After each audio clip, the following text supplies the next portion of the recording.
Assalamualaikum warahmatullahi wabarakatuh. Halo sahabat Cipat, pada siang hari ini saya Putri Dwi Jayanti Adiningsih akan memandu jalannya acara podcast pada episode kali ini.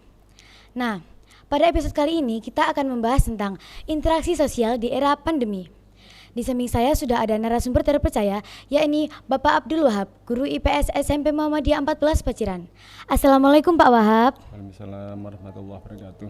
Bagaimana kabarnya Pak? Alhamdulillah sehat, baik. Sehat baik. Nah, kali ini seperti yang saya bicarakan tadi, kita akan membahas seputar interaksi di era pandemi. Nah, jadi kan gini ya Pak ya, kita kan makhluk sosial yang pastinya butuh interaksi dimanapun dan kapanpun. Nah, di era pandemi ini kan interaksi juga kan dibatasi. Jadi menurut Bapak, bagaimana cara berinteraksi sosial di era pandemi yang seperti ini? Terima kasih. Assalamualaikum warahmatullahi wabarakatuh. Alhamdulillahirabbil alamin. Hari ini kita bisa bertemu untuk sedikit memberikan beberapa penjelasan, memberikan gambaran seputar apa yang harus kita lakukan terkait dengan interaksi antar manusia dalam situasi pandemi yang serba tidak menentu ini. Yang pertama saya sampaikan terima kasih dan yang berbahagia dan yang saya hormati keluarga besar SMP Muhammadiyah Cipat Karangasem Paciran, seluruh permisa yang budiman. COVID ini sudah melanda hampir 1 tahun lebih, di mana COVID ini telah memporak-porandakan berbagai macam tatanan, mulai dari tatanan ekonomi, tatanan politik, sosial, budaya, sampai tatanan pertahanan dan keamanan, dan ruang yang diterjang oleh COVID ini tidak hanya lingkup di Indonesia tapi sudah mendunia. Sudah barang tentu ada hal yang harus kita sikapi, lebih-lebih merusak tatanan yang berkaitan dengan dunia pendidikan. Dunia pendidikan yang umumnya kita bisa bertatap muka. Sekarang banyak anak-anak yang study at home. Banyak orang-orang yang bisa bekerja mengantor, bisa bertatap muka dengan para masyarakat halayak. Karena pandemi ini, orang hanya bisa bekerja di rumah atau work from home. Sudah barang tentu ini merupakan hal yang sangat memprihatinkan bagi kita semua, dari berbagai macam sudut lini. Apa yang seharusnya kita lakukan? Apa yang harusnya tindakan kita supaya diri kita, keluarga kita, dan umumnya masyarakat kita ini tidak terkena oleh virus yang sangat mematikan ini. Kalau saya mengambil dari sebuah kata yang disampaikan oleh Presiden Amerika Serikat John F. Kennedy, ada 2 nilai sesungguhnya yang berada pada diri kita ini. Nilai itu sangat berguna bagi kepentingan kita untuk menghadapi pandemi yang sangat ganas ini. Yang pertama adalah nilai instinktif, nilai yang ada dalam diri kita ini. Apa sesungguhnya nilai? Satu adalah kedisiplinan. Kedisiplinan ini merupakan hal yang sangat pokok. Kedisiplinan ini merupakan sebuah pondasi yang sangat pokok untuk kita bisa menghindar dari wabah penyakit yang sangat ganas ini. Wujud apa yang harus kita lakukan untuk merealisasikan, untuk mewujudkan sebuah kedisiplinan ini?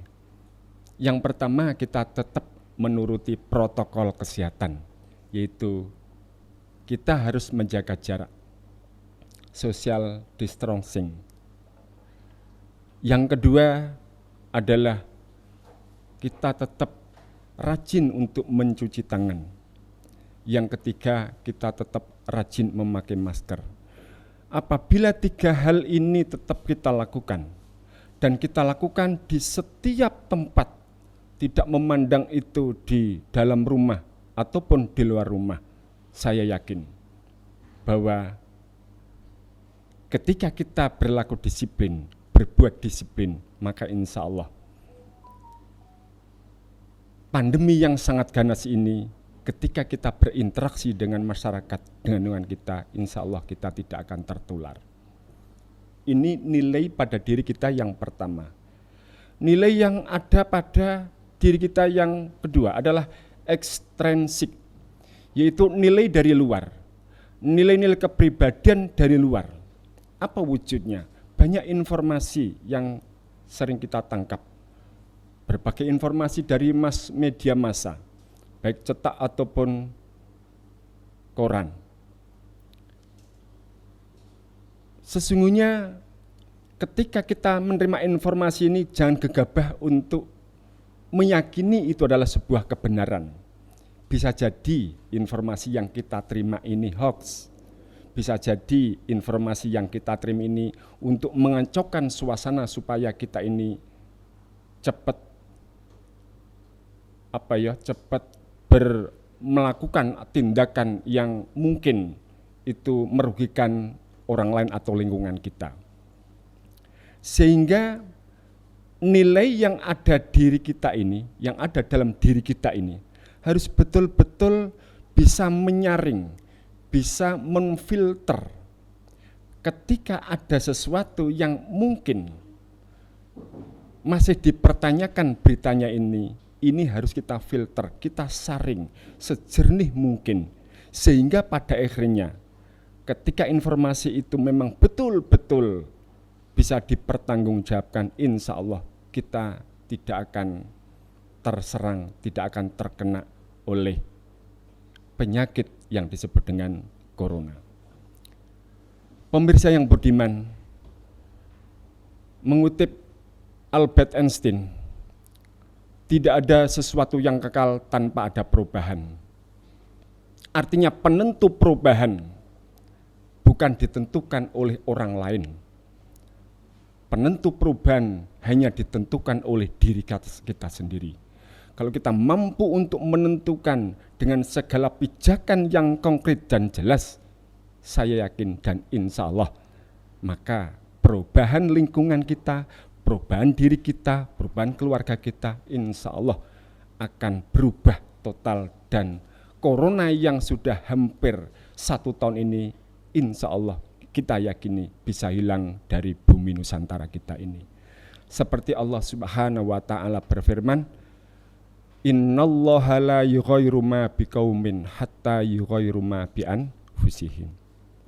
Allah itu tidak akan merubah nasib suatu kaum kecuali kaum itu yang merubah nasib dirinya sendiri. Artinya apa? Arti yang terselip dalam ayat ini adalah bahwa ketika kita tidak mau berubah, maka selamanya itu pun kondisi sosial masyarakat Indonesia tetap begini. Apabila kita hanya berpikir nanti yang merubah hanya Allah, tidak bisa. Yang berubah adalah dari diri kita. Kita mau berubah bersih, kita mau berubah pakai masker, kita mau berubah menjaga jarak dan sebagainya. Ini tidak usah disuruh oleh Allah, tapi ada rumus-rumus untuk berubah. Sudah diberikan oleh Allah. Innallaha la yughayyiru ma biqaumin hatta yughayyiru ma bi anfusihim. Jadi Allah tidak akan merubah nasib suatu kaum. Nasib ini tidak hanya nasib terkait dengan mati, tidak terkait dengan rezeki, tidak, termasuk terkait dengan perubahan suasana, perubahan yang ada di milieu negara kita yang hari ini porak-poranda, lebih-lebih dilanda dengan penyakit yang sangat mengkhawatirkan ini, yaitu penyakit yang disebut dengan corona. Hadirin pemirsa yang budiman, barangkali sedikit apa yang saya sampaikan. Mudah-mudahan ini menjadikan sebuah tadkir, menjadikan sebuah wacana untuk kita ke depan, sehingga nanti ke depan kita bisa membuat suasana yang berubah, mulai dari kita awali, mulai dari diri kita, kemudian dari keluarga kita, sampai lingkungan, sehingga nanti kita berinteraksi sosial dengan warga yang lain, dengan manusia lain, kita tidak seperti ini, terus menjaga dan lain. Barangkali itu yang bisa saya sampaikan, dan saya akhiri, ihdinas siratal mustaqim. Assalamualaikum warahmatullahi wabarakatuh. Waalaikumsalam warahmatullahi wabarakatuh. Oke, semoga apa yang kita sampaikan pada pagi hari ini bermanfaat bagi para audiens sekalian. Nah, untuk para pemirsa, tetap menjaga protokol kesehatan dan istiqomahlah dalam memakai masker. Kenapa harus istiqomah? Karena istiqomah adalah jaminannya surga. Sekian podcast dari kita pada pagi hari ini. Nun wal qalam ya maisurun. Saya Putri Dwi Jayanti undur diri. Wassalamualaikum warahmatullahi wabarakatuh.